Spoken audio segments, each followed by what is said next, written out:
we are going to try and go back to my colleague Bulelani Phillip, who has a guest with him.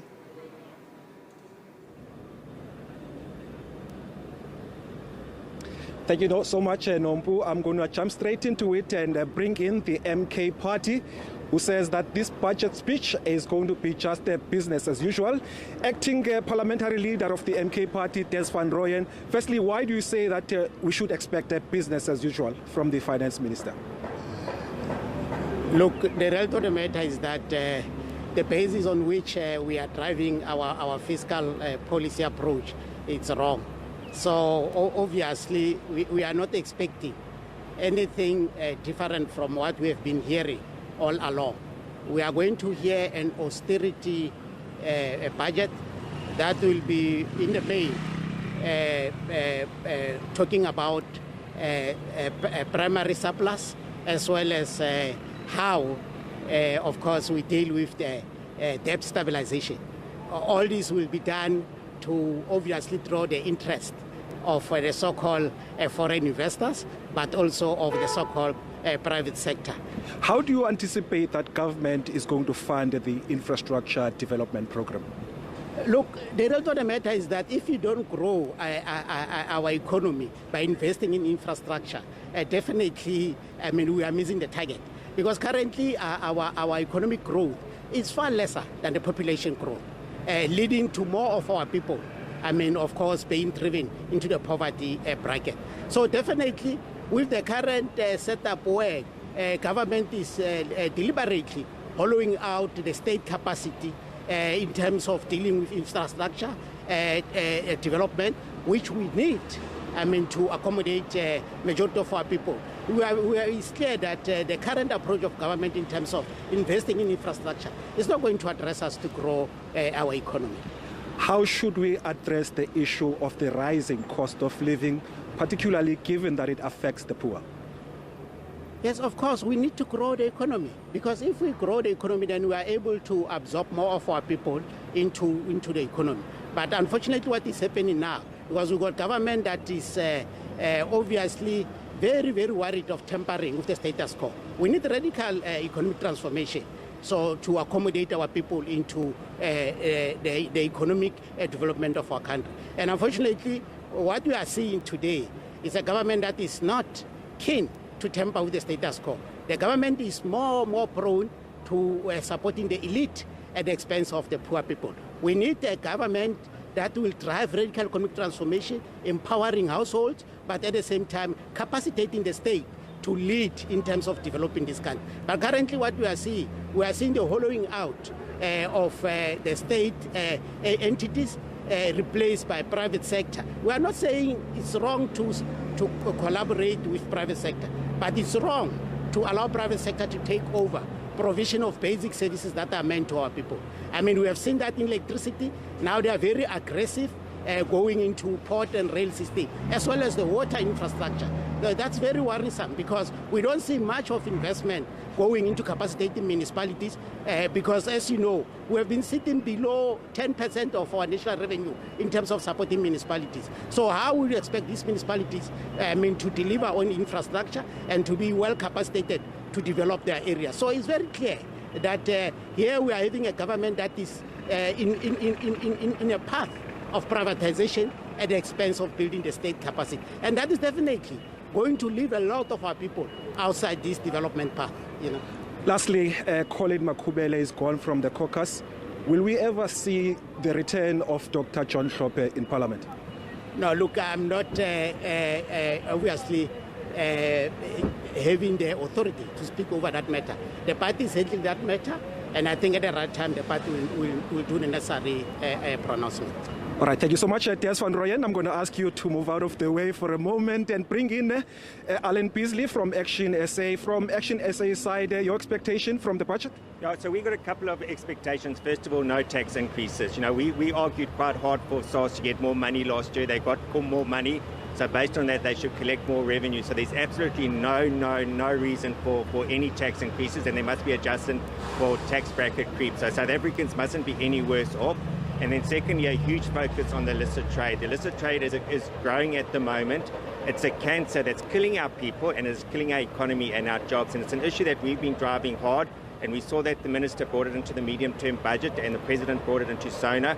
So we want tax policy that's aligned to killing the cancer as well as enforcement to kill the cancer. Because if we don't have tax policy, if we keep on increasing excise duties above inflation, we're giving the illicit market a freebie and there's no enforcement. So it's a freebie and it's just growing and it's growing and it's growing. It's killing our people. It's bringing in crime. And there's no benefit to it, so we want the minister to talk specifically on that. So that's our two key expectations for today. The issue of social grants, increment, marginal increases obviously every year. Your advice to the minister this year? So I think at the end of the day, there needs to be a social net. You know, I'm a father of four. I can only imagine the pain of not being able to provide or to feed your family. So there does need to be a safety net at the end of the day, but it's important that people have a job.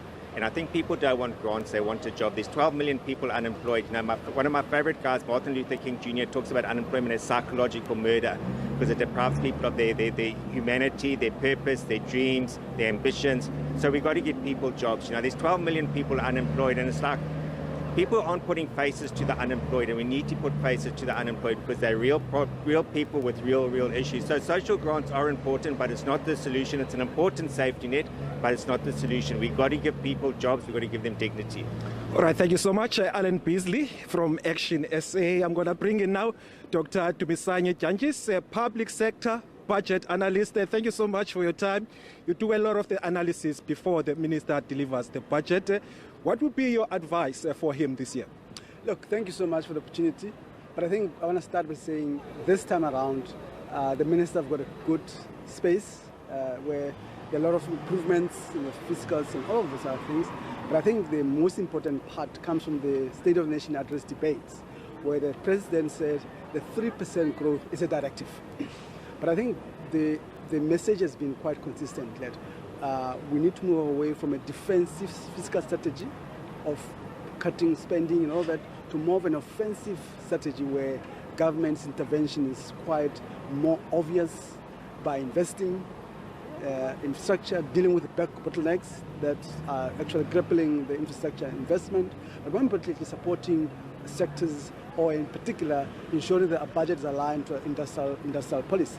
One of the major concerns, another major issue has been in place for the years is alignment between the policy intentions, your medium-term development over time, but also with the budget framework. So hopefully, from the President's directive, we'll see ministers start reflecting on how to ensure that the budget fits into the strategic development plan rather than the other way around, especially with the current signs of stability in fiscals and all of that. So that for me is the key areas of consideration in that regard. In the State of the Nation address, there was quite a lot of emphasis around infrastructure development, both on the issue of public sector investment as well as the private sector investment. How do we navigate that space, given some parties will see that as a privatization? And the president actually denied that. Well, that's a curveball there. But look, I think the issue for me is that, interesting, last month there were debate in the World Economic Forum around the importance of the role of the state in planning and playing more role. When you look at globally, geopolitical issues currently, governments are playing important role in stabilizing and in steering away the economy. So I think in our case, we have the opportunity for government and private sector to play together in the space. More importantly, remember the government doesn't have construction company. The government doesn't have these companies. So when government invests, it actually crowds in the private investment, which comes in to build the structure. So government provides money, the private sector. So there's quite a good opportunity, which we've seen over the years, where government and private sector plays together. I think we need more of that happening, but with more results, that we get employment, we get deal with inequalities and so on. So for me, I see that as actually having them to work together more than actually separating the two. And I think that's our answer. Lastly, your rating on the ongoing debate around economic reforms. Have we moved fast enough to be able to appease some of the foreign investors? We have, over the years, commented on that. But I think there are two things for me here. The economy has different side of it. We've got supply side, we've got demand side of the economy. When you look at the structural reforms that have been in place, have a lot of it focused a lot on the supply side of the economy. What we've said before, we need more structural transformation, where you see that the fiscal policies used to really pivot a lot on more productive side of the economy, but more importantly, we need to support demand as well, where we see household and government demanding more to the economy, because 60% of the economy is based on demand. If you reduce demand, no how much of your supply side you can intervene with, if there's no demand in the economy, you're not going to get the growth that you need to create more jobs and so on. So our view is that we've seen supply side, which is deal with bottlenecks, deal with transit issues, ESCOM, stability, energy, but we need demand side also to play a very important role, which will lead to more growth and more job creations within the economy as well. So for me, let's bring demand to the space as well. All right, thank you so much, Dr. Tumisani Janjis. Those views on the public sector.